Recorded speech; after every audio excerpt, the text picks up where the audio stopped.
పవన్ కళ్యాణ్ గారు deputy CM అయిన తర్వాత నుంచి చంద్రబాబు నాయుడు గారిని భలే పొగడుతుంటాడు.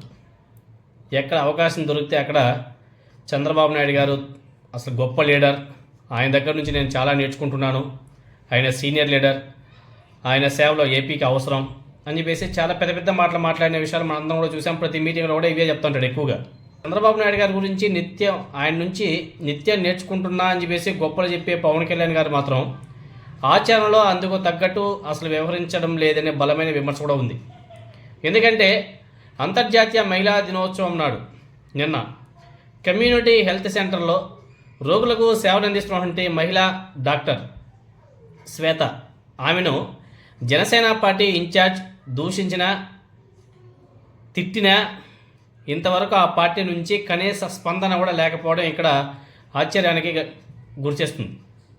తెలుగుదేశం పార్టీ ప్రజాప్రతినిధులు, ఇతర నాయకులు ఎవరైనా సరే వీరంగం సృష్టిస్తే అట్లీస్ట్ నారా చంద్రబాబు నాయుడు గారు సీరియస్ అయినట్లు వార్తలు అయితే వస్తాయి. తర్వాత కఠిన చర్యలు ఎలా ఉంటాయో మనకు తెలియదు, కానీ చంద్రబాబు నాయుడు గారు సీరియస్ అయ్యాడు అని చెప్పేసి రాస్తారు, చూపిస్తారు. సంబంధిత నాయకుల్ని పిలిపించుకొని చంద్రబాబు నాయుడు గారు క్లాస్ పీకినట్లు వాళ్ళు ఎల్లో మీడియాలో వార్తలు కూడా వస్తాయి. అది నిజమా అబద్ధమా పక్కన పెడితే వార్తలు అయితే వస్తాయి. రాజకీయాల్లో కనీసం సమాజం కోసమైనా పాలకులు అలా నటించాలి, ఎందుకంటే ఆ పొజిషన్లో ఉన్నప్పుడు. కానీ డిప్యూటీ సీఎం పవన్ కళ్యాణ్ గారు మాత్రం మహిళల మీద విపరీతంగా తనకు గౌరవం ఉన్నట్టు చెప్పడం కేవలం మాటలకే పరిమితం అంతే. ఎందుకంటే నిన్న రోడ్డు ప్రమాదంలో గాయపడ్డ వ్యక్తిని చికిత్స నిమిత్తం కాకినాడ జిల్లా ప్రతిపాడు కమ్యూనిటీ హెల్త్ సెంటర్కు తీసుకెళ్లారు.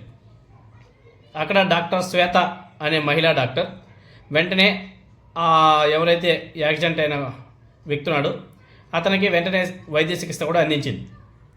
అయితే రోడ్డు ప్రమాదంలో గాయపడిన వ్యక్తిని ఎవరు తీసుకొచ్చారు, అలాగే ఆరోగ్య పరిస్థితి తదితర వివరాలని తమ నాయకుడికి చెప్పాలని చెప్పేసి సెల్ ఫోన్ను డాక్టర్ శ్వేతకు అందించేందుకు జనసేన పార్టీ నాయకులు ప్రయత్నించారు. మా నాయకుడికి చెప్పండి అని చెప్పేసి వాళ్ళు ఆమెకు ఫోన్ ఇచ్చే ప్రయత్నం కూడా చేశారు. అయితే అటువైపు కాల్లో ఎవరున్నారో తెలియదని, ఇప్పటికే క్షతగాత్రులకి వైద్యం అందించామని, మరో రోగికి ట్రీట్మెంట్ ఇవ్వాల్సి ఉంది కాబట్టి నేను ఇప్పుడు ఆ వ్యక్తితో మాట్లాడలేను అని చెప్పేసి డాక్టర్ శ్వేత గారు చెప్పడం జరిగింది. అటువైపు ఎవరున్నారో తెలియడం అనేసి చెప్పడం ఏంటి, అలాగే రోగికి ట్రీట్మెంట్ ఇచ్చే పనిలో బిజీగా ఉన్నానని చెప్పేసి డాక్టర్ శ్వేత గారు చెప్పడం ఏంటి అని చెప్పేసి ప్రతిపాడు జనసేన ఇన్ఛార్జ్ వరపుల తమ్మయ్య బాబు జీర్ణించుకోలేకపోయారు. ఎందుకంటే ఆయన అటు సైడ్ లేదు. వెంటనే పరిగెత్తుకుంటూ ఆయన ఆ సిహెచ్కి రావడమే జరిగింది. ఏ డాక్టర్ అమ్మ అయితే ఈ పరుపుల తమ్మయ్య బాబు తెలియదని చెప్పేసి చెప్పిందో ఆ డాక్టర్ గారి మీద ఇష్టానుసారం ఆయన నోరు బారేసుకున్నాడు. మహిళా డాక్టర్ అనే గౌరవం కూడా లేకుండా దూషించడం, అందుకు సంబంధించిన వీడియో కూడా ఇప్పుడు సోషల్ మీడియాలో బీభత్సంగా వైరల్ అవుతుంది. మామూలు గుడి కాదు. ఇలాంటి ఘటనలో కూటమి ప్రభుత్వానికి అప్రతిష్ట తెచ్చేలా ఉన్నాయని చెప్పేసి కొంతమంది తెలుగుదేశం పార్టీ నాయకులంతా కూడా మాట్లాడుకుంటున్నారు. మరీ ముఖ్యంగా చెప్పాలంటే చంద్రబాబు నాయుడు గారి నుంచి పవన్ కళ్యాణ్ ఏం నేర్చుకున్నారని చెప్పేసి అందరూ కూడా నిలదీస్తున్నారు.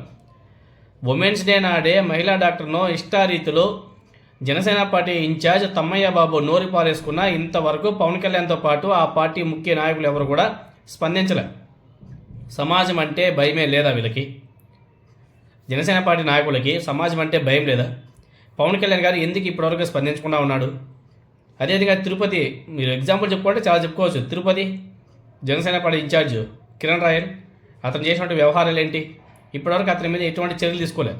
ఇంకా పవన్ కళ్యాణ్ గారు సపోర్ట్ చేస్తున్నారంట. మొన్న కిరణ్ రాయల్ స్టేట్మెంట్ కూడా ఇచ్చాడు. అంటే జనసేన పార్టీ వాళ్ళు ఎవరిని ఏం చేసినా ఇప్పటివరకు వాళ్ళ మీద ఎటువంటి కఠిన చర్యలు తీసుకోకపోవడం, దాని గురించి పట్టించుకోకపోవడం చాలా దౌర్భాగ్యం. ఒక మహిళా డాక్టర్ అనే ఇది కూడా లేకుండా ఆమె మీద జనసేన పార్టీ నాయకుడు తమ్మయ్య బాబు ఎందుకు నోరు పారేసుకుంటున్నాడో మనకు అర్థం కావడం లేదు. ఏమంటే అక్కడ ఈగో ఇష్యూ. ఆమె నాతో ఫోన్లో ఎందుకు మాట్లాడలేదు అంటే నేనంటే ఆమెకు అంత చులకన అని, అందుకే పాపం డైరెక్ట్గా వచ్చి ఆ మహిళా డాక్టర్ మీద రెచ్చిపోయాడు. ఆ వీడియో సోషల్ మీడియాలో కూడా బీభత్సంగా వైరల్ అవుతుంది. మరి పవన్ కళ్యాణ్ గారు ఆ వ్యక్తి మీద కఠిన చర్యలు తీసుకుంటాడా, లేకపోతే అలానే సైలెంట్గా వదిలేస్తారా చూడాలి.